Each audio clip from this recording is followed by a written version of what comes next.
وہ یہ دعویٰ کر رہے ہیں کہ یہاں پر یہ بات بھی ہونی ہے کہ عمران خان صاحب کی جو تقاریر ہیں اور عمران خان صاحب کے جو بیانات ہیں وہ مزید نیشنل سیکیورٹی کا مسئلہ پیدا کر رہے ہیں ملک کے اندر، یعنی کہ وہ ایک نیشنل سیکیورٹی رسک ہو رہے ہیں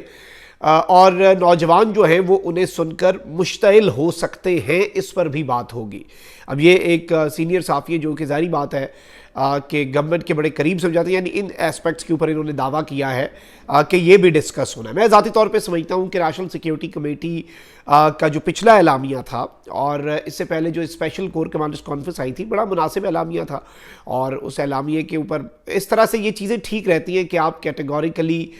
چیزوں کو واضح بھی کر دیں، اپنی پالیسی جو ہے اسے بھی واضح کر دیں، اپنی پالیسی سٹیٹمنٹ جو ہے وہ بھی جاری کر دیں، لیکن اس کے ساتھ ہی ساتھ آپ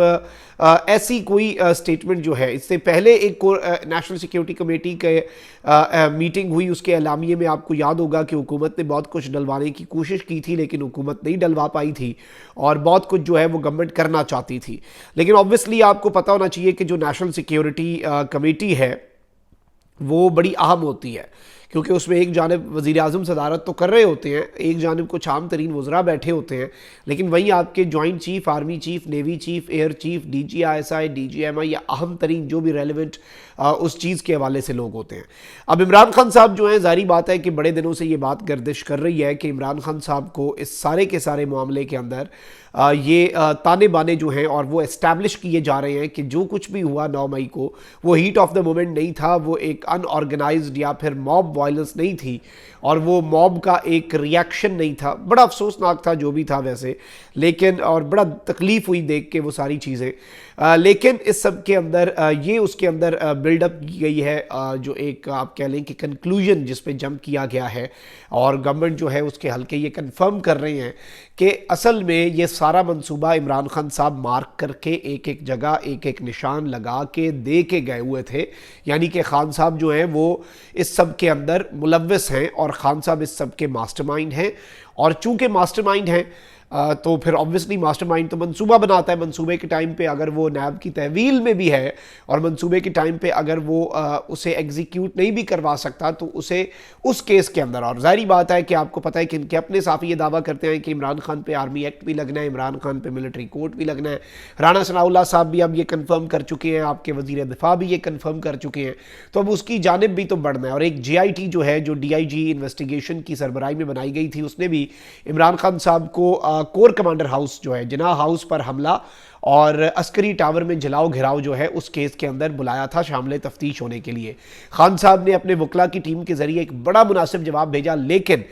جو جے آئی ٹی ہے اس نے وہ جواب عمران خان صاحب کے وکلاء کی جانب سے لینے سے مکمل طور پر، واضح طور پر انکار بھی کر دیا تھا۔ یہ چیز بھی ذہن نشین کرنا بہت ضروری ہے۔ تو ایک پوائنٹ تو یہ ہو گیا۔ اب یہاں پر میں آپ کو یہ بتا دوں کہ بہت سے فیصلے اس حوالے سے بھی ہو سکتے ہیں، اور اب ظاہری بات ہے کہ اس وقت میں آپ کو یہ بھی ساتھ بتا دوں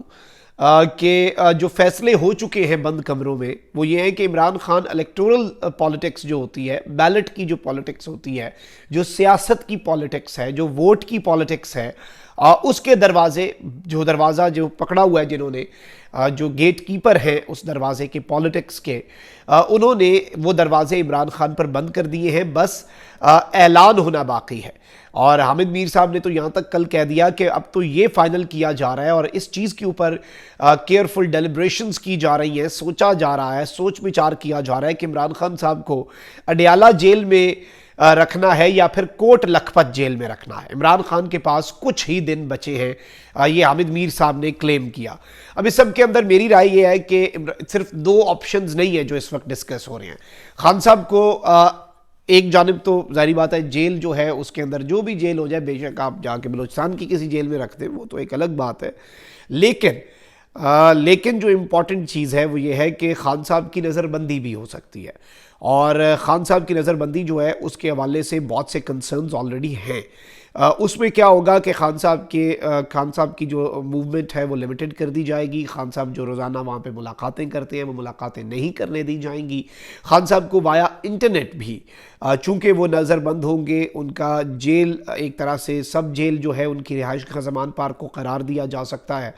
تو وہ سب جیل قرار پا کر خان صاحب وہاں پر پھر کسی کے ساتھ رابطہ نہیں رکھ پائیں گے. ابھی بھی عمران خان صاحب جو ہیں وہ میڈیا کے اوپر بین ہے, اور خان صاحب نے کل ایک چٹکلا بھی چھوڑا اور بڑی مزے کی بات ہی, کہتے ہیں کہ میرا نام لینے پہ پابندی ہے تو آئندہ جو ہیں وہ قاسم کے ابا کہہ کے مجھے بلا لیا کریں میڈیا والے, تاکہ ظاہری بات ہے عمران خان کے بغیر کیا ہے میڈیا. اور میں آپ کو ایک اور شرطیہ بات کہہ رہا ہوں, اور یہ آپ لکھ کے رکھ لیں, یہ جو ٹی وی چینلز کی ریٹنگ گرنی ہے نا عمران خان نہ ہونے کی وجہ سے ٹی وی چینلز پہ, آپ اندازہ بھی نہیں کر سکتے کہ یہی سارے ٹی وی چینل مالکان جو کہ عمران خان مخالف ہے نا, انہوں نے حکومت کو جا کے کہنا ہے کہ بھئی یہ ہمارے بندے ہاتھ دیکھ لو, کتنے عرصے اشتہاروں پہ چلیں گے, کتنا عرصہ سرکاری اشتہار چلیں گے. اصل ریونیو ماڈل وہی ہوتا ہے جس میں آپ خود کفیل ہوتے ہیں. اب ہم اپنا یوٹیوب یا اپنی جو جرنلزم ہے وہ ادھر ادھر سے سرکاری اشتہاروں پہ, سرکاری ٹھیکوں پہ چلانا شروع ہو جائیں تو پھر ہم بھی مرہون منت ہی ہو گئے. لیکن نہیں, آپ کو جو ایک بالکل ریونیو کا بڑا جائز اور بالکل سیدھا اور حلال جو ایک طریقہ ہوتا ہے, اس ریونیو سٹریم کے اندر ہی آپ کام کریں تو ہی اس میں ترقی بھی ہوتی ہے. آپ اپنے آپ کو اس میں وہ بھی کر پاتے ہیں, جج بھی کر پاتے ہیں کہ آپ ٹھیک بھی جا رہے ہیں کہ نہیں, ورنہ جو حوث لقمہ تر جو ہوتی ہے وہ تو لہجے کا جلال کھا جاتی ہے اور پھر وہ